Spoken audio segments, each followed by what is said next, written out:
রাষ্ট্রপতি, কথা ঠিক কিনা? মদিনার কি রাষ্ট্রপতি, মদিনার কি রাষ্ট্রপতি ছিলেন। এটার নাম ইসলাম।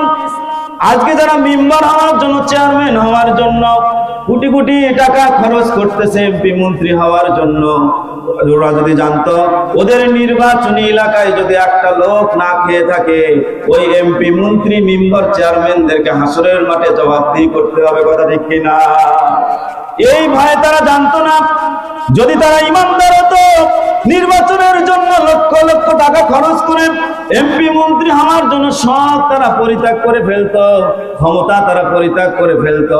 আপনি যদি ইউটিউবের ভিতর দেখেন, একটা ভিডিও যদি দেখতে থাকেন, দেখবেন ভারতে কত পার্সেন্ট লোক দেখেছে, বাংলাদেশের কত পার্সেন্ট লোক দেখেছে, আবার ফলোয়ার কতজন দেখেছে, আনফলোয়ার কয়জন দেখেছে, মোবাইল দিয়ে কয়জন দেখেছে, আবার ল্যাপটপ দিয়ে কয়জন দেখেছে, টিভিতে কয়জন দেখেছে, এরকম হলো পার্সেন্টেজ গুলো আপনি মোবাইলের মধ্যে দেখতে পাবেন।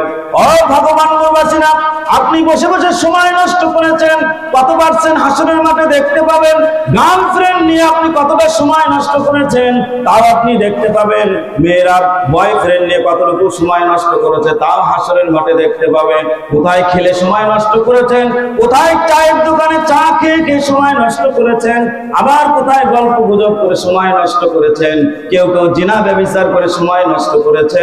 আল্লাহর কসম, সেদিন হাসরের মাঠে ইউটিউবে যেরকম পার্সেন্টেজ দেখা যায়, এরকম হাসরের মাঠে আপনার পার্সেন্টেজ দেখা যাবে, কথা ঠিক কিনা? এরকম পার্সেন্ট সেদিন আপনি কোনো কথা বলতে পারবেন না।